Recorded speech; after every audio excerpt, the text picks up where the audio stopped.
ورحمة الله وبركاته. إن الحمد لله نحمده ونستعينه ونستغفره ونعوذ بالله من شرور أنفسنا ومن سيئات أعمالنا. من يهده الله فلا مضل له ومن يضلل فلا هادي له، وأشهد أن لا إله إلا الله وحده لا شريك له، وأشهد أن نبينا محمدا عبده ورسوله. يا أيها الذين آمنوا اتقوا الله حق تقاته ولا تموتن إلا وأنتم مسلمون. يا أيها الناس اتقوا ربكم الذي خلقكم من نفس واحدة وخلق منها زوجها وبث منهما رجالا كثيرا ونساء، واتقوا الله الذي تساءلون به والأرحام إن الله كان عليكم رقيبا. يا أيها الذين آمنوا اتقوا الله وقولوا قولا سديدا يصلح لكم أعمالكم ويغفر لكم ذنوبكم، ومن يطع الله ورسوله فقد فاز فوزا عظيما. رب اشرح لي صدري ويسر لي أمري واhlul 'uqdatam min lisani yafqahu qawli. Para jemaah yang mudah-mudahan dimuliakan dan dirahmati oleh Allah Azza wa Jalla, puji dan syukur senantiasa kita panjatkan kepada Allah Subhanahu wa taala atas segala limpahan nikmat dan karunia yang telah Allah Subhanahu wa taala berikan kepada kita semua. Sebagaimana salawat serta salam senantiasa kita peruntukkan kepada Nabi kita yang mulia, Nabi besar Muhammad sallallahu alaihi wasallam, begitu pula kepada keluarga beliau, kepada sahabat-sahabat beliau, kepada orang-orang yang selalu berusaha mengikuti dan menapaki jejak beliau hingga akhir zaman kelak. Para jemaah yang mulia-muliakan, pada kesempatan ini kita akan lanjutkan pembahasan kita dari kitab Tauhid. Itu kita akan lanjut poin pembahasan tentang al-ibadah. Jadi pada pekan yang lalu kita sudah sampaikan tentang definisi ibadah, itu ismun jami'un likulli ma yuhibbu Allah wa yardah min al-aqwali wal a'mal al-batinah wal zahir. Jadi ibadah itu adalah satu nama yang mencakup segala sesuatu yang dicintai dan diridhai oleh Allah, baik itu dari ucapan ataupun dari perbuatan, entah itu yang zahir nampak ataupun yang batin yang tidak nampak. Maka kita sudah sampaikan juga contoh-contohnya. Ya, contoh ibadah batinah. Ya, ibadah batinah contohnya adalah seperti ikhlas, tawakal, ya, al-inabah, kemudian ar-raja, al-khauf, al-mahabbah. Yang dimana yang dimaksud dengan ibadah-ibadah batin itu adalah amalan-amalan hati. Ya, amalan-amalan hati itu masuk kategori ibadah. Ya. Kemudian juga ada ibadah-ibadah yang sifatnya zahir, yang nampak, baik itu berbentuk ucapan seperti zikir, baca Quran, ya, berkata jujur, berdakwah dan seterusnya. Begitu pula ada ibadah yang zahir, yang perbuatan, yang berbentuk perbuatan anggota tubuh seperti sholat, ya, haji, puasa, berbakti kepada kedua orang tua dan seterusnya. Jadi intinya para jamaah yang memuliakan, semua perbuatan yang dicintai oleh Allah, semua ucapan yang diridhai oleh Allah itu masuk dalam makna cakupan dari ibadah. Nah, kemudian para jamaah yang mudah-mudahan dimuliakan dan dirahmati oleh Allah Azza wa Jalla, dalam beribadah kepada Allah Subhanahu wa taala itu ada 3 rukun yang semestinya ada supaya ibadah yang kita laksanakan itu betul-betul sempurna adanya. Itu yang pertama adalah mahabbatullah ta'ala. Itu dalam beribadah harus didasari dengan rasa cinta kepada Allah. Sehingga inilah yang akan menjadikan ibadah itu terasa nikmat bagi diri seorang muslim, bagi diri seorang mukmin. Ketika dia dasari di atas rasa cinta, sehingga dia akan merasa rindu untuk terus beribadah. Ya, kalau sholat dia akan terus merasa rindu untuk datang ke masjid, untuk memakmurkan masjid. Selesai sholat dia ingin segera sholat lagi. Ya, kenapa? Karena kecintaannya kepada Allah. Karena dia tahu ketika dia sholat itu dia akan berjumpa dengan zat yang paling dia cintai. Itu Allah Subhanahu wa ta'ala. Ya, maka itu akan menjadikan ibadah terasa nikmat, terasa indah kalau didasari dengan cinta kepada Allah Jalla Jalaluhu. Tidak ada lagi kata terpaksa, tidak ada lagi rasa malas. Ya, kalau seorang itu beribadah betul-betul didasari dengan rasa cinta. Maka di sini katakan fa mahabbatullah ta'ala, yang dimaksud dengan cinta kepada Allah itu fayajibu an yu'badallah ta'ala ma'a mahabbati, maka wajib bagi seseorang untuk menyembah Allah Subhanahu wa taala disertai dengan kecintaannya kepada Allah. Wa yajibu an takuna mahabbatu muqaddamatan ala kulli mahbubin, dan wajib kecintaannya kepada Allah itu lebih besar, kecintaannya kepada Allah itu mendahului kecintaannya kepada selain Allah. Ya, sehingga akan terasa nikmat, akan terasa ringan untuk beribadah. Sehingga sesibuk apapun dia dengan gawiannya, dengan pekerjaannya, ketika ada panggilan untuk beribadah kepada Allah, dia akan tinggalkan. Karena Allah lebih dia cintai daripada pekerjaannya. Ya, sibuk apapun dia mengurus dunianya, ketika ada panggilan beribadah kepada Allah Azza wa Jalla, dia akan penuhi. Karena Allah Azza wa Jalla adalah zat yang paling dia cintai. Itu rukun ibadah yang pertama, itu al-mahabbah.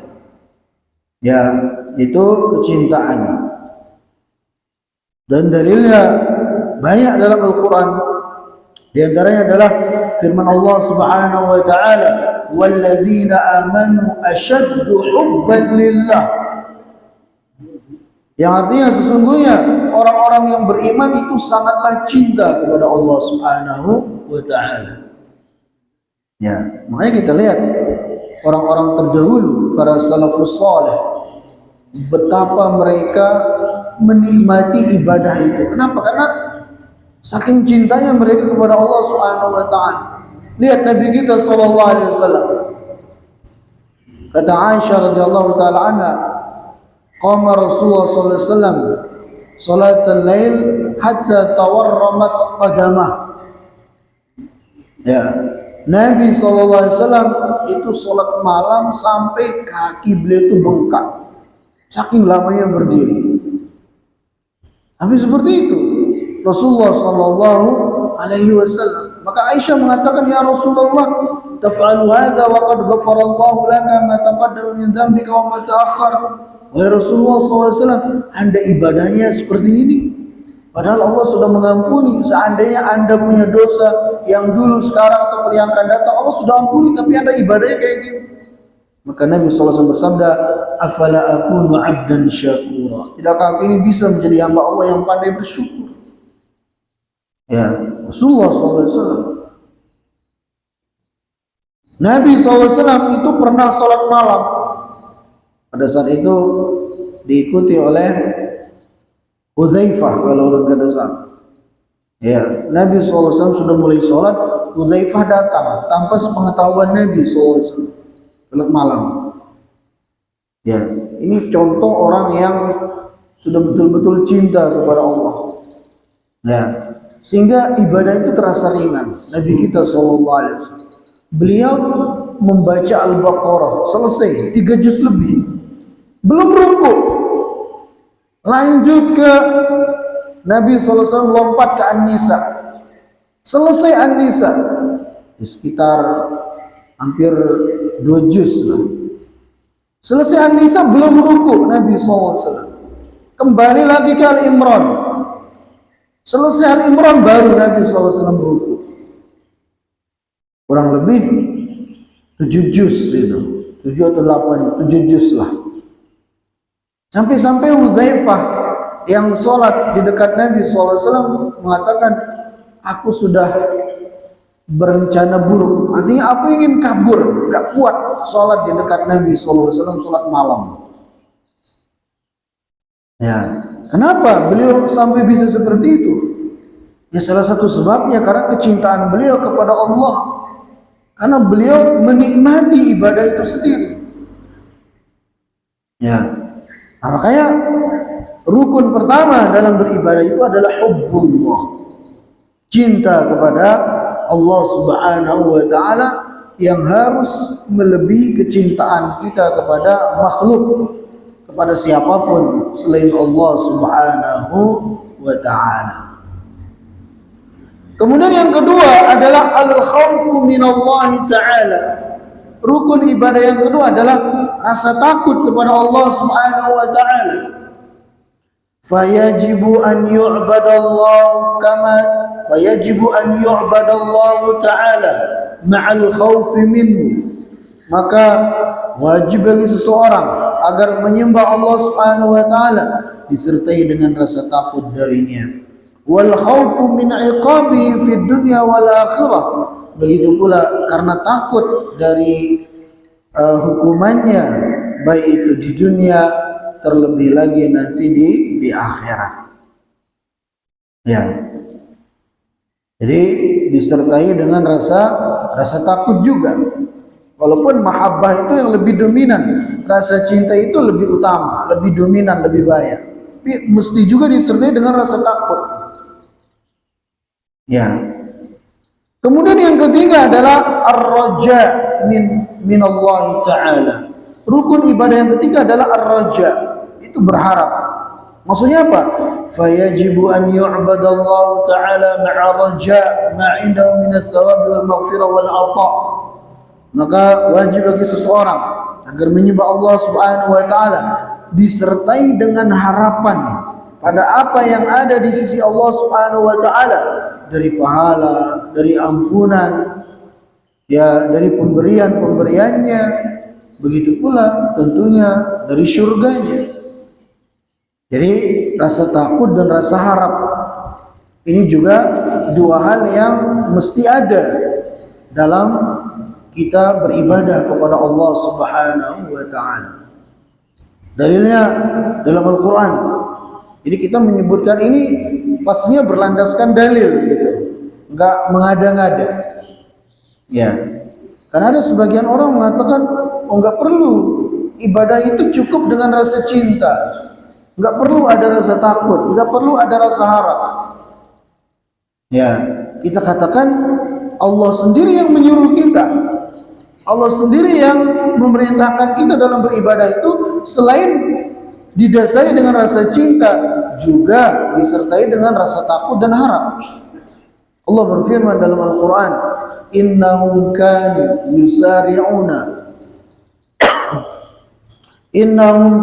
yusari'una fil khairat wa yad'unana raghaban wa rahaba. Allah Azza wa Jalla berfirman, sungguhnya mereka orang-orang yang beriman itu Mereka berlomba-lomba dalam melakukan kebaikan-kebaikan. Mereka berlomba-lomba dalam melaksanakan ibadah-ibadah, dan mereka berdoa, mereka beribadah kepada kami disertai dengan rasa takut dan harap. Ya, nah ini dalilnya. Ya, dan para nabi, begitu pula Nabi kita sallallahu alaihi wasallam mengajarkan kita untuk minta surga. Ya, mengajarkan kita untuk minta perlindungan dari api neraka.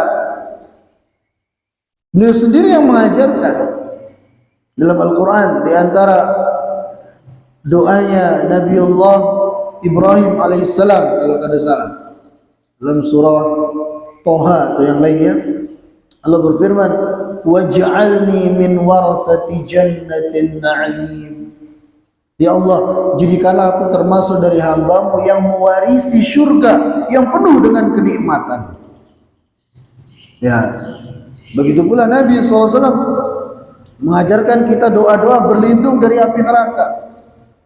Ya, pada saat tasyahud akhir, di sana Pak, kita berlindung dari 4 hal. Allahumma inni a'udzubika min azabin nar.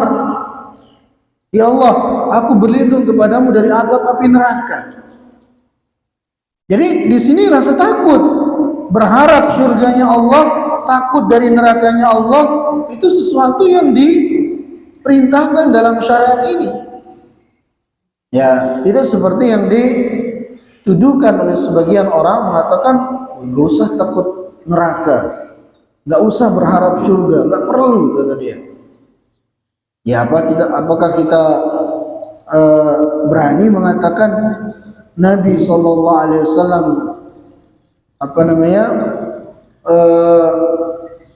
mengajarkan sesuatu yang salah?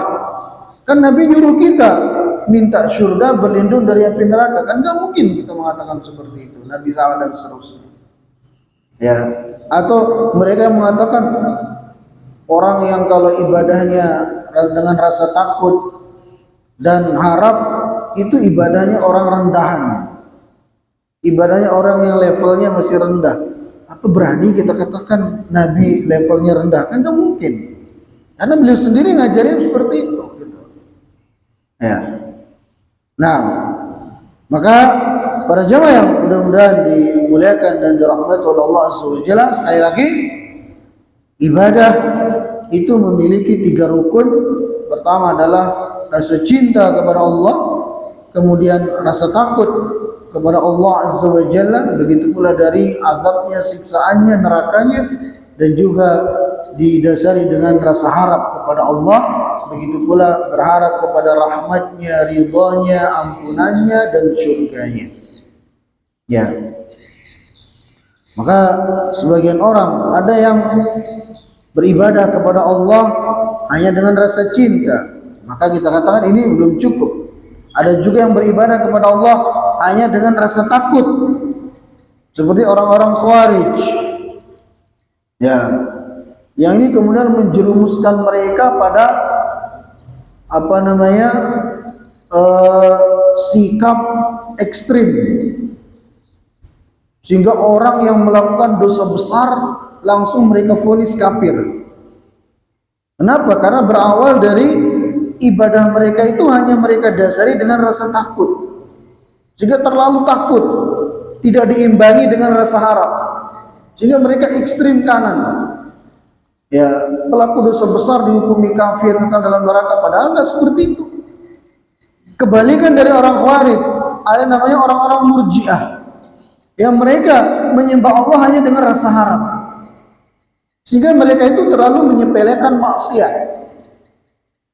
Ya, orang Murji'ah itu mengatakan iman kita dengan imannya Abu Bakar, kata mereka, sama saja. Ya, maka ini juga salah, terlalu meremehkan. Jadi rasa takut dan harap itu harus jalan bareng. Ya, harus jalan bareng. Kalau orang hanya ada pada dirinya rasa takut, itu seringkali menjadikan dia cepat pesimis, ya, cepat putus asa. Sebaliknya, kalau orang terlalu dominan padanya rasa harap, itu menjadikan dia apa? Menjadikan dia meremehkan dosa. Ya, ketika diingetin, Pak, ini nggak boleh, ini hukumnya haram. Nah, kan Allah Maha Pengampun, kan Allah Maha Penyayang. Jadi dominan pada dirinya itu rasa harap, sehingga ibadah itu dia apa-apaan, dosa itu dia remehkan. Ya, kalau orang yang dominan pada diri rasa takut, dia cepat putus asa. Maka kedua hal ini harus ada. Makanya Allah berfirman dalam Al-Quran, Nabbi ibadi anni anal ghafurur rahim wa anna azabi wal azabul alim. Kabarkan kepada hamba-hambaku bahwasanya aku itu Maha Pengampun. Tapi kabari juga mereka bahwasanya azabku itu sangatlah pedih. Nah ini. Jadi Allah Azza wa Jalla ya mengabarkan kepada kita bahwasanya Allah Maha Pengampun, sehingga kita ada rasa harap, tidak putus asa. Bahwasanya sebesar apapun dosa kita, selama nyawa belum sampai kerongkongan, selama matahari terbit dari sebelah barat, pintu taubat masih terbuka lebar. Ini harapan menjadikan kita tidak akan pesimis, tidak akan putus asa. Tapi selain itu juga Allah berfirman, wa anna adzabi wal azabul alim. Tapi ketahui juga bahwasanya azab itu sangatlah pedih. Azab itu sangatlah dahsyat. Nah, kalau ini kita sadari, azab Allah itu sangat dahsyat, sangat pedih. Berarti ya, jangan dekat-dekat dengan dosa, jangan dekat-dekat dengan maksiat. Ya, karena khawatir nanti ketika sedang maksiat tiba-tiba kita dimatikan di sana, kan bahaya, terancam azab Allah. Nah ini, jadi rasa harap dan rasa takut harus berjalan bareng. Ya, itu. Ya, itulah yang akan menjadikan seorang mukmin itu akan bisa istiqamah dalam ketaatan kepada Allah Subhanahu wa taala, khususnya dalam ibadah-ibadahnya. Ketika didasari dengan ketiga hal ini, rasa cinta, rasa takut, dan rasa harap. Kemudian kita lanjutkan ya para jamaah yang mudah-mudahan dimuliakan dan dirahmati oleh Allah Azza wa Jalla. Beliau mengatakan di sini syaraful ubudiyah, mulianya menjadi hamba Allah. Al-ubudiyatu lillahi ta'ala hiya a'la wa ashrafu maqamatil 'abdi. Jadi menghambakan diri kepada Allah Subhanahu wa taala itu adalah kedudukan yang paling mulia pada diri seorang hamba. Ya. Jadi penghambaan kepada Allah itu terbagi menjadi dua. Ada penghambaan yang sifatnya umum. Sifatnya umum. Nah, kalau ini tidak ada kemuliaan padanya. Artinya semua manusia itu adalah hamba Allah, ya kan? Mau dia muslim, mau dia kafir, mau dia ateis, pada dasarnya mereka semua adalah hamba Allah. Kalau ini tidak ada kemuliaan padanya, ya. Nah, kemudian ada penghambaan kepada Allah yang sifatnya khusus, dan inilah dia yang mulia. Inilah yang Allah Subhanahu wa taala dengannya menyebutkan Nabi kita sallallahu alaihi wasallam. Ya, Allah berfirman dalam Al-Qur'an, Subhanalladzi asra bi'abdihi lailan minal masjidil haram ilal masjidil aqsa. Maha suci Allah Subhanahu wa taala yang telah menjalankan hambanya di malam hari dari Masjidil Aqsa, dari Masjidil Haram ke Masjidil Aqsa. Nah, penghambaan di sini sifatnya khusus. Ini yang mulia itu bagi orang-orang yang beriman kepada Allah. Ya, bagi orang-orang yang istiqamah dalam beribadah kepada Allah. Nah, ini yang mulia, ini yang dimaksud di sini. Jadi syaraful ubudiyah, jadi menghambakan diri kepada Allah Subhanahu wa taala itu adalah derajat yang tertinggi, ya, derajat yang sangat mulia pada manusia. Wa kamalul insan fi tahqiqi ubudiyatillah, fi tahqiqi ubudiyati lillahi ta'ala. Dan kesempurnaan manusia itu ada pada bagaimana dia mewujudkan, merealisasikan penghambaannya kepada Allah Subhanahu wa taala, itu dengan beribadah hanya kepada Allah. Wa kullama izdada al-'abdu tahqiqan al-ubudiyah li rabbi izdada kamaluhu 'ala manzilatuhu. Semakin seseorang itu sempurna dalam menghambakan dirinya kepada Allah, maka akan semakin tinggi derajatnya di sisi Allah Subhanahu wa ta'ala. Ya. Jadi semakin seseorang betul-betul sempurna dalam menghambakan diri dengan menyempurnakan ibadahnya kepada Allah, dengan menjalankan perintah-perintahnya, dengan menjauhi larangan-larangannya, maka semakin dia tinggi derajatnya di sisi Allah. Kemudian kata beliau, wa man tawahhama anna kamalahu fil khuruj anha fa huwa min ajhalil khalqi wa adallihim.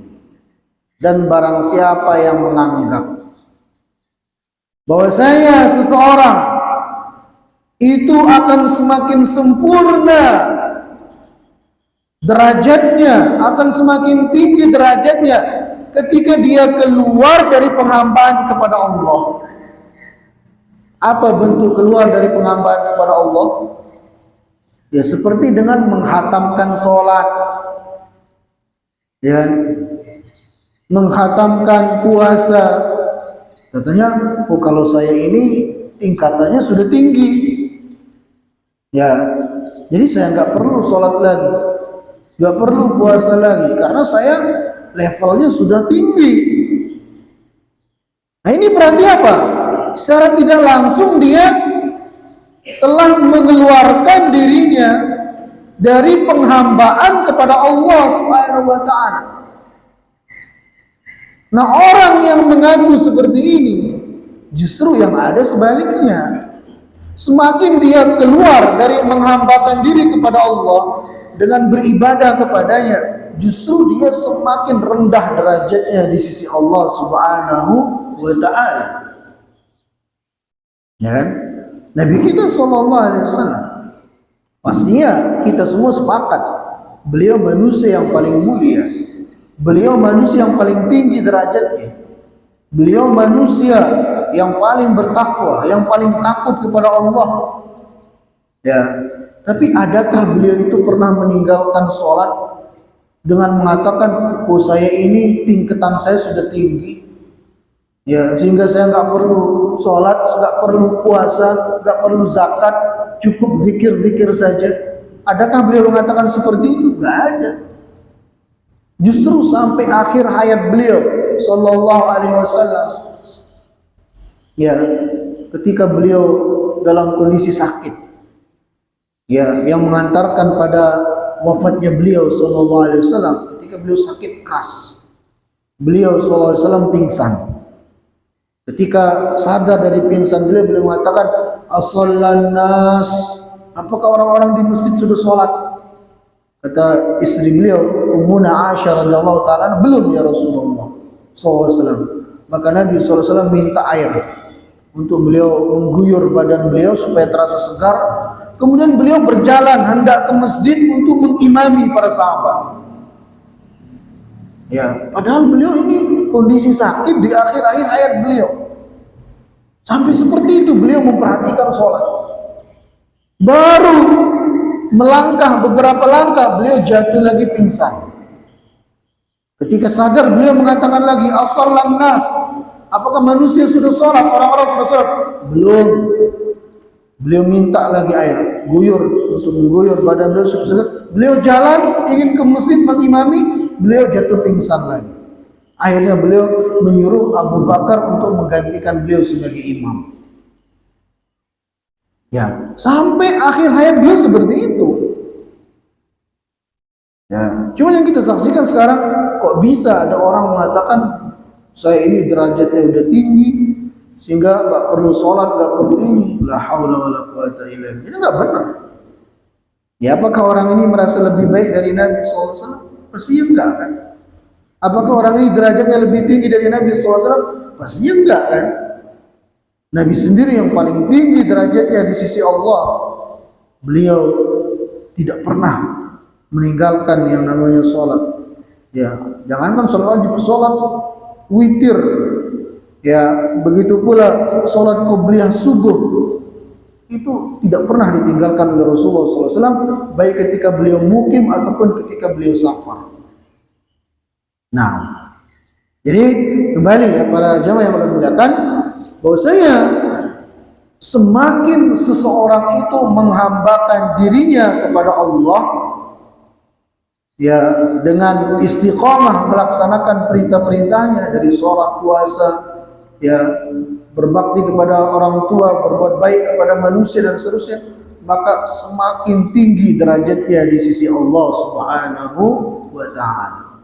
Dan semakin seseorang mengaku, semakin seseorang itu keluar dari menghambakan diri kepada Allah, maka akan semakin rendah derajatnya di sisi Allah Subhanahu wa Ta'ala. Walihada dzakarallahu ta'ala anbiya'ahu alaihimus salatu wassalam biwasfil ubudiyah fi mawadhi'a katsiratin min kitabil karim, wa hadza dalilun ala uluwi maqamil ubudiyah wa syarafihi. Nah, oleh karena ubudiyatullah, menghambakan diri kepada Allah, itu adalah derajat yang tinggi, makanya Allah Subhanahu wa Ta'ala dalam Al-Quran mensifati nabi-nabinya dengan ubudiyah, dengan hamba-hamba Allah Subhanahu wa Ta'ala. Seperti dalam ayat yang kita sebutkan tadi, dalam Al-Quran beberapa kali Allah Subhanahu wa Ta'ala menyebut Nabi kita SAW sebagai abduhu, hambanya. Ya, menunjukkan bahwasanya menghambakan diri kepada Allah itu adalah derajat yang tinggi bagi manusia, tapi penghambaan yang sifatnya khusus tadi itu, yang bukan yang sifatnya umum. Nah, kemudian di sini kata beliau, kullu man abada ghairallah fa huwa abidun lisyaitan. Ya, jadi orang-orang yang menyembah selain Allah Subhanahu wa Ta'ala, maka itu sama saja dia menyembah syaitan. Ya, kullu man istakbara an ibadatillahi jalla wa ula, maka setiap orang yang sombong, enggan untuk beribadah kepada Allah Subhanahu wa Ta'ala, wattaba'a hawahu, dan mengikuti hawa nafsunya, fa'abada ilahan akhar, lantas kemudian dia menyembah Tuhan selain Allah, faqad adzalla nafsahu lisyaitanir rajim, maka dia telah menghinakan dirinya, ya, merendahkan dirinya di hadapan syaitan yang terkutuk. Allah Subhanahu wa Ta'ala berfirman dalam Al-Quran, iyad'una min duni illa inatha wa iyad'una illa syaitanan marida. Jadi Allah Subhanahu wa Ta'ala menyebutkan bahwasanya orang-orang yang menuhankan Tuhan-Tuhan selain Allah Subhanahu wa Ta'ala, Allah katakan sama saja mereka telah menuhankan syaitan yang terkutuk. La'anahullah, Allah Subhanahu wa Ta'ala laknat mereka. Wa qala la attakhidanna min ibadika nasiban mafruḍa wa la udillannahum wa la umanniyannahum wa la amrunahum fala yubattikunna adhana al-an'am wa la amrunahum fala yughayyirunna khalqallah wa man yattakhidhish shaytana waliyan min dunillah faqad khasira khusranan mubina. Ya, ayat ini Allah tutup bahwasanya orang-orang yang menyembah Tuhan-Tuhan selain Allah itu sama saja mereka telah menjadikan sama saya telah mentaati syaitan, dan barang siapa yang menjadikan syaitan sebagai walinya, sebagai orang yang dekat baginya, sebagai seorang yang dia taati, faqad khasira khusranan mubina, maka dia telah rugi dengan kerugian yang nyata. Ini Allah sebutkan dalam surah An-Nisa ayat 117 sampai 119 ya. Maka para jamaah yang mudah-mudahan dimuliakan dan dirahmati oleh Allah Azza wa Jalla, jadi ubudiyatullah ya, menghambakan diri kepada Allah Subhanahu wa taala, sekali lagi itu adalah level yang tertinggi bagi manusia. Maka teruslah kita menghambakan diri kepada Allah, teruslah kita berusaha istiqamah dalam beribadah kepada Allah Subhanahu wa taala dengan melaksanakan perintah-perintahnya dan menjauhi larangan-larangannya sampai kita diwafatkan olehnya. Ya, sebagaimana firman Allah dalam Al-Qur'an, wa'bud rabbaka hatta ya'tiyakal yaqin, dan sembahlah Tuhanmu sampai datang kepadamu keyakinan, yaitu kematian. Demikian yang ulun bisa sampaikan, mudah-mudahan sedikit ada manfaatnya. Subhanakallahumma wa bihamdika asyhadu an la ilaha illa anta astaghfiruka wa atubu ilaik. Assalamualaikum warahmatullahi wabarakatuh.